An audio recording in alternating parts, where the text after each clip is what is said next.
Olá pessoal, tudo bem? O canal Inteligente está no ar. Não, pera. Oi gente, tudo bem com vocês? Aqui é a professora Aritânia Correia e hoje a gente vai falar sobre preconceito linguístico. Olá pessoal, tudo bem? O canal Inteligente está no ar. O vídeo de hoje é para falar sobre preconceito linguístico. São tantos pedidos, né? E tantos sinais vindo do além, mentira, lá das redes sociais do INEP, que fica difícil. Ou a gente interpreta como brincadeira, não leva a sério e não pesquisa, mas os meus alunos não, eles estão lá ligados e na dúvida é melhor estudar e produzir um texto do que chegar lá no dia da prova, o assunto, né, o tema da redação é preconceito linguístico e você não ter escrito nada e você não ter assistido o vídeo da professora Aritânia aqui no canal Inteligente pra ter os melhores repertórios do universo. Certo? A brincadeira no início, que na verdade não foi brincadeira, mas enfim, pra quem não sabe, eu sou pernambucana, gente, mas não procura esse sotaque em mim, certo? No final do vídeo eu conto toda essa história, mas vamos primeiro entender a diferença, presta atenção.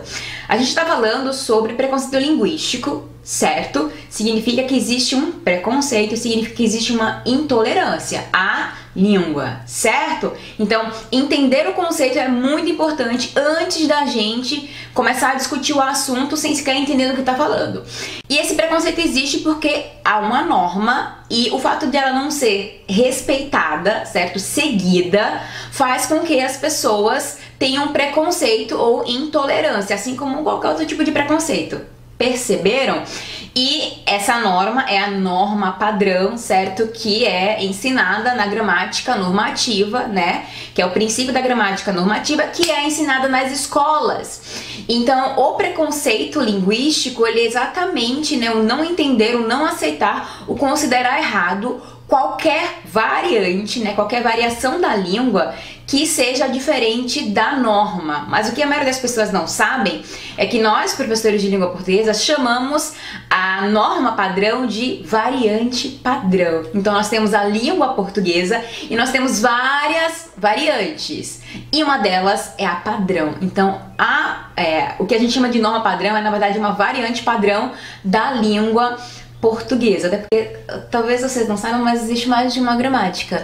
Só os estudantes de letras vão entender o que eu tô falando, mas a gente fala da normativa porque é o foco, certo? Então existe a gramática normativa, certo? Que é gramática conjunto de regras. Então a gramática normativa, existe a variação linguística, né? A variação da língua, e a gente leva em consideração variação regional, de idade, social, de escolaridade, certo? Tem os dialetos, a gente quando pensa em variação, a gente pensa num âmbito muito maior do que apenas falar certo ou falar errado, certo? Até porque a gente sabe que o falar errado, ele deve ser analisado em diversos aspectos. Às vezes a pessoa não estudou, às vezes o local onde a pessoa mora, o estilo de vida que ela teve, tudo isso influencia. São questões sociais, certo? E a partir disso nasce o preconceito linguístico, quando existe esse conceito de certo e errado, e preste atenção, há aí um juízo de valor. Quando você diz que alguém fala errado, você está colocando um juízo de valor em alguém. Você está julgando alguém porque essa pessoa não fala como você. Mas ninguém é obrigado a falar como você, nem pensar como você. Entendeu? Preconceito? Então, peguem papel e caneta pra gente... vai rolar uma enxurrada aqui de conteúdo. Tem muito conteúdo, certo? E antes de trazer aqui todo o conteúdo pra vocês, eu quero que vocês prestem atenção numa coisa. Vejam só. Quando eu trago conteúdo pra vocês aqui no canal Inteligente, quando eu trago um monte de repertório pra você refletir, reflitam sobre cada argumento, cada repertório, cada conteúdo que eu trouxe aqui. Tem livro, tem alusão histórica, tem fato social, tem escambau de coisa pra vocês. Então, vamos embora. A gente começa com o livro Preconceito Linguístico, do Marcos Bagno, certo? Aí vamos dizer que é Bagno, Marcos Bagno, certo? E há muitos princípios e muitos pontos que ele discute na obra, ok? Eu trouxe dois que são muito importantes, já pensando em você colocar isso no seu texto. E pro Marcos, não existe, né, uma forma certa ou errada de se escrever ou de se expressar, ok? Para ele também, o conhecimento da gramática normativa é utilizado como instrumento de distinção, de dominação pela população culta. Então perceba que são duas ideias que você pode pegar a partir de um argumento de autoridade, certo? Que se tem um cara que pode falar sobre preconceito linguístico no Brasil, é o Marcos Bagno, certo? Outro texto que a gente pode trazer é o do Oswald de Andrade, certo? Que é um poeta modernista, e é o Vício na Fala. Preste atenção. Para dizerem milho, dizem mio. Para melhor, dizem mió. Para pior, pior. Para telha, dizem teia. Para telhado, dizem telhado. E vão fazendo telhados. E a gente pensando, né, escola literária e falando do modernismo, o modernismo é exatamente, aí já é um outro repertório, tá? O modernismo, né, a escola modernista, ela tinha, dentro da literatura, ela tinha exatamente esse princípio de busca pela linguagem brasileira. Então, o princípio do nacionalismo, né, o conceito de nacionalismo, trazia relatos do cotidiano e, claro, uma linguagem mais simples, né? A linguagem coloquial estava sendo colocada também nos textos e as variações linguísticas também. Então, você também pode trazer a escola modernista, né, para o seu texto. Um fato social muito interessante é o do médico, né? Esse caso aconteceu em São Paulo, né? Em Serrinha, São Paulo, do médico Guilherme Kappel. Não existe pneumonia e nem raio-x. Houve muitas críticas, mas ao mesmo tempo, vou colocar o print aí dos comentários para vocês verem o nível de preconceito linguístico que existe nas pessoas, né? Surgiu inclusive uma outra palavra que foi a tiroide. E mais uma vez o médico faz chacota, brinca, né, ironiza a situação. O preconceito é gerado pela intolerância, né, pela ignorância das diferenças linguísticas existentes dentro de um idioma, certo? Ignorância no sentido de não conhecimento, ok? E aí a gente vai para as diferenças regionais, que aí são dialetos, regionalismos, gírias, sotaques, né? Eu frisei alguns aqui para você desde o início do vídeo. E envolvem também questões históricas, sociais e culturais. E aí lá vem mais um repertório para vocês, que é o rotacismo, que é a troca do R pelo L, certo? Então as pessoas falam locar, dormir, lica, alala, calo. Pegando o gancho do rotacismo, a gente também tem o metaplasmo, que é a adição, a supressão ou a modificação do som. Então, Cláudia, chicrete, planta, que é algo muito parecido, né, com o rotacismo. E Victor, por exemplo, minha mãe não consegue falar Victor, ela fala Virto. E não adianta que só vai sair Virto. Então, também é um tipo de variação, certo? Não é um erro, ela simplesmente não consegue falar Victor. Um outro repertório muito bacana vem dos gibis, certo? Das histórias em quadrinhos, que é o Cebolinha da Turma da Mônica. Por toda a história ele sempre tá falando daquele jeito. Em alguns momentos ele é zoado, em outros é normal, porque as pessoas, as crianças, né, dentro da história, isso não é tratado com tanto preconceito, mas vale a discussão baseado no personagem. A gente pensar em alusão histórica, olha só, a gente pode pensar, né, na imposição da língua portuguesa no processo de colonização no Brasil, certo? E aí houve a imposição e a gente, quando eles chegaram aqui já viam os índios com suas centenas de milhares de idiomas, certo? Não existe só o tupi, os indígenas não falavam a mesma língua, certo? Eram tribos diferentes, então eram línguas diferentes. Então esse processo de imposição reflete muito nisso. Tanto é que a gente sabe que muitas palavras da língua portuguesa hoje, e você pode utilizar exemplos no seu texto, partiram exatamente desse processo de criação, né, de adaptação da língua. A gente também pode falar, mais uma vez voltando para a época do descobrimento, a gente pode falar que houve, né, além do que eu já falei dos portugueses e dos indígenas, vieram os africanos, vieram os italianos, vieram os holandeses, e houve aí, querendo ou não, né, nós temos palavras que têm origem em outros idiomas, e isso não é falado, isso é tratado como normal, porque o holandês e o italiano são línguas superiores? É isso? Para que não haja um preconceito linguístico por causa disso. Hoje também a gente pode falar de muitas palavras em inglês. A palavra delete é um exemplo disso, que vem de um outro idioma e que passou a ser adotada aqui pelo Brasil também no sentido de apagar. E isso não sofre preconceito linguístico por quê? Porque é uma língua superior? Porque é uma língua melhor? Entendem? Para falar sobre preconceito linguístico de uma forma mais direcionada, vamos delimitar um tema, certo? Então, o preconceito linguístico no Brasil e seus reflexos na sociedade. O preconceito linguístico no Brasil e os seus reflexos na sociedade, certo?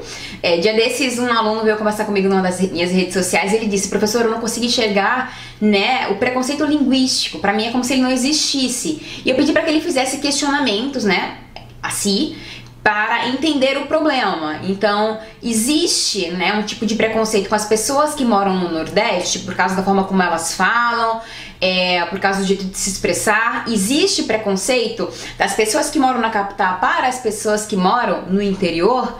Existe preconceito das pessoas que moram no Norte, no Nordeste, para as pessoas que moram no Sul, no Sudeste. Existe uma hierarquia linguística para você? Porque uma coisa é muito clara, né? Existe variação da língua, né? Existe variação linguística. A gente leva em consideração as gírias, as palavras que têm significados diferentes em diferentes estados, tá? É a macaxeira e o aipim, a mandioca, que depois no final das contas disseram que eram coisas completamente diferentes. E aí bagunçou tudo, mas são palavras, girimum, abóbora, são palavras diferentes. Gente, é variação linguística isso daí. Não traz o preconceito linguístico, mas é a variação da língua, certo? Palavras diferentes para designar a mesma coisa, o mesmo objeto. E é preciso levar isso em consideração. E aí, mais uma vez, né? Quando a gente for abordar isso na redação, a gente tem que pensar, pra você, né? O que é preconceito linguístico pra mim? Onde eu enxergo o preconceito linguístico? O caso do médico, por exemplo, o Dr. Guilherme, que sorriu, né? Fez chacota do seu paciente quando ele falou pneumonia e raio-x.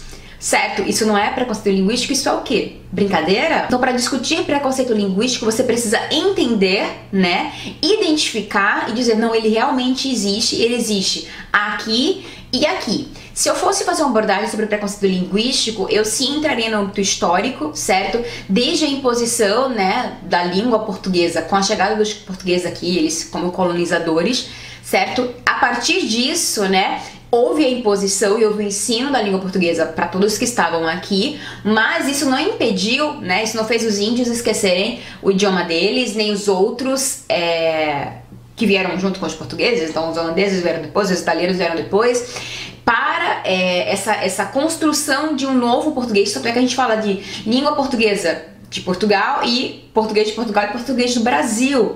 Ainda tem o português falado na África, e se vocês perceberem, o sotaque é diferente, certo? E se a gente parar pra pensar no Brasil, que é tão grande, o Brasil é grande demais pra gente querer que se fale uma única língua, no sentido de todo mundo fala língua portuguesa, mas a língua portuguesa tem suas variações. E não é possível e não é justo querer que todos falem da mesma forma. A mesma coisa vale para o inglês. Vocês podem inclusive trazer isso como comparação para o texto de vocês. Tem o inglês falado na Inglaterra, que é considerado oficial, e tem o inglês americano, que de certa forma é tratado como um inferior ao inglês da Inglaterra. Então, se você não consegue enxergar preconceito linguístico aí, certo? Porque é como se o inglês... é como se o inglês britânico fosse superior ao inglês americano. No final das contas é tudo inglês, certo? Então é importante você entender isso, enxergar isso, para que seja fácil você falar isso no seu texto. Então não dá pra falar sobre preconceito linguístico se você não entende, né, não encontra, né, não reconhece isso como preconceito. A gente fala também, não tem como falar sobre preconceito linguístico e não falar da escola, nem não falar do papel do professor de língua portuguesa. Eu, como professora de língua portuguesa, digo pra vocês que dentro, né, até nas aulas do cursinho, eu sempre quis mostrar pros meus alunos e discutir variação linguística. Gente, se não cair no tema da redação, vai cair como questão na prova com toda certeza, sempre cai, sempre tem questão de variação linguística, certo? Porque ela existe, ela é real. A gente está falando de várias questões. Os médicos, por exemplo, presta atenção, os médicos têm palavras específicas, um dialeto específico, jargões específicos, certo? Os juristas também têm linguagens específicas. Pra quem não sabe, eu também sou jornalista e até na época da faculdade a gente aprende, né? Existem alguns termos específicos para a classe, né? Por exemplo, foca é o estagiário. Tem o termo barrigada, que é quando você dá uma informação errada, né? Dá um furo. Não um furo no sentido de, nossa, primeiro a publicar. Um furo no sentido de, ferrou, tá? A informação que você divulgou tá incorreta. Então dar uma barrigada é isso, né? Divulgar uma informação que não é verdade, não no sentido de fake news, mas que tá errada a informação lá. Outra coisa muito importante que não dá pra esquecer é falar a diferença entre erro e variação linguística. Presta atenção. Tem muita gente que escreve errado e usa, não, é a variação linguística, né? Não. Se você sabe escrever corretamente, né? E você esqueceu o acento, trocou o SS por C cedilha, isso é de fato um erro. Outra coisa é quando você não estudou muito, certo? Isso tem relação com a cultura, por exemplo, se você vive em lugares mais afastados, se você não frequentou a escola, aquele poema do Oswald de Andrade pode descrever isso muito bem, né? Milho, mio, telhado, teado. Então, isso sim é variação linguística. Não venha você escrever a palavra errada e dizer a variação linguística, porque não. Viu? Então também também é uma característica, né? Um aspecto que você pode colocar e discutir no seu texto. Inclusive já dei o gancho, né? Do poema do Oswald de Andrade. Então assim, gente, existem vários aspectos que você pode abordar no seu texto, né? Baseado com a enxurrada de conteúdo que eu trouxe pra vocês, e vocês precisam refletir sobre isso, né? Então, onde dentro do seu conhecimento, né? Do que você construiu até hoje, você consegue enxergar o preconceito linguístico mais presente. É sobre isso que você vai falar no seu texto. Eu já falei, né? Começaria com a questão mais histórica, como se desenvolveu até hoje, falaria assim de algumas expressões. Presta atenção, traz exemplos. Você tá falando de variação, traz alguns exemplos, né, reais de palavras, né, que sofrem essa variação. Por exemplo, no Paraná eles falam muito tu. No geral a gente fala você. A gente não fala tu vais. É você vai, certo? Também é um tipo de variante que a gramática estuda, né, trazer ainda para sua norma, porque o você, preste atenção, é um pronome de tratamento. Vossa senhoria, vós mercê, vossa mercê, você, se, enfim. Mas o você e o se é informal, certo? Só pra deixar claro, que tudo vira polêmico hoje em dia. Então, você é pronome de tratamento. Você não é pronome pessoal. Pronome pessoal são eu, tu, ele, ela, nós, vós, eles ou elas. Isso os pessoais do caso reto. Tá bom? Então, você precisa entender bem o idioma. Eu tenho recebido excelentes redações dos meus alunos do clube de redação sobre variação linguística. Muitos, inclusive, tiraram 1000, então, ó, muito amor por vocês. Eu espero que todo esse conteúdo de hoje tenha ajudado, certo? No meu outro parágrafo, eu falaria, né, eu traria o Marcos Bagno para a discussão, certo? Falaria da presença real do preconceito linguístico e da língua, né, da variante padrão, que eu chamo de variante padrão, da variante padrão ser utilizada como forma de opressão, né, e de exclusão das pessoas que não seguem as normas, certo? E as pessoas que falam não padrão se consideram cultas, então meu discurso giraria muito em torno disso.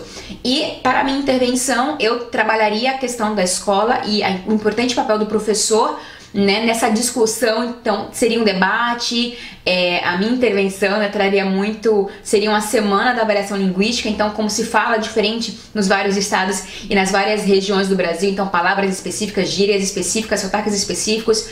Seria uma intervenção, certo? Com apoio sim da comunidade escolar, então professores, diretores e alunos.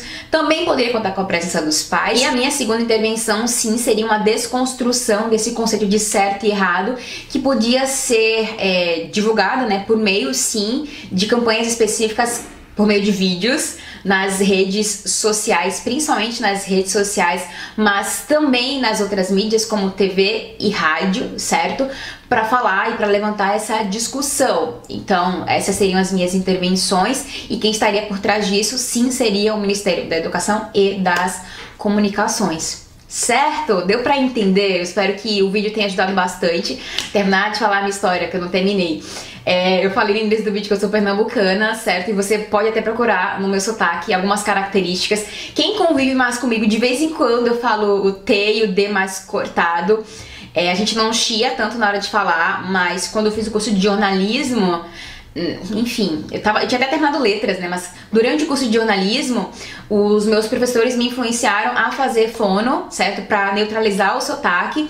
Vocês percebem que a maioria, não tô dizendo todos, mas a maioria dos jornalistas, né? Eu queria ser jornalista de TV, de bancada, eles têm um sotaque mais neutro. Aqui em Pernambuco a gente tem um apresentador, né, de um telejornal local, que dá pra perceber claramente que ele não é pernambucano, ele não perdeu o sotaque. Mas enfim, ele continua lá, mas são casos realmente assim, fora da regra, sabe? Então, são a exceção. Então, durante esse processo eu acabei neutralizando, quer dizer, eu não sei muito bem o que aconteceu, mas eu falo desse jeito. Não é específico, você não consegue me identificar de lugar nenhum, então é o meu próprio dialeto. É o meu próprio jeito de falar, não é forçado, eu falo assim o tempo inteiro. Enfim, foi resultado da fono, certo? Mas eu fico muito feliz quando eu utilizo as gírias daqui e quando de vez em quando acaba saindo tem o D cortado e eu percebo que é natural. E acontece, certo? Eu não posso ser vítima de preconceito porque, nossa, ela não quer parecer pernambucana. Não é, ninguém entendeu o meu processo. Olha só, a gente tá falando do contexto social, né? Aquele que não estudou, aquele que estudou os vocábulos específicos. Ninguém entendeu o meu processo para que eu chegasse a falar dessa forma, né? Com esse sotaque, com essa forma, esse jeito de falar. Então é muito meu. E eu não tô nem aí porque as pessoas vão falar, mas eu acho lindo o sotaque pernambucano, tanto é que de vez em quando eu falo, eu digo, agora eu fui super pernambucana, porque eu tenho orgulho de ser daqui, certo? Então, enfim, era só pra explicar a situação, certo? Se você gostou desse vídeo, dá um like, se inscreve aqui no canal, compartilhe com seus amigos, tem checklist, sim, com todo o conteúdo que eu trouxe aqui pra vocês, certo? Vai estar disponível para download lá no blog do canal Inteligente. Compartilhe com seus amigos mesmo esse vídeo, certo? Dá muito trabalho vídeo de discussão de tema. E pra produzir mais e toda semana, como eu tinha prometido, tem que ter muitos likes, caras, muitos views. Então compartilha com seus amigos, nas suas redes sociais, coloquem lá nos stories do Instagram e marquem o Canal Inteligente. Se você não segue o Canal Inteligente no Instagram, segue lá, @Canal Inteligente, certo? Porque eu adoro dar reply, né, e colocar vocês lá nos meus stories também. E é isso, gente. Beijos, até o próximo vídeo.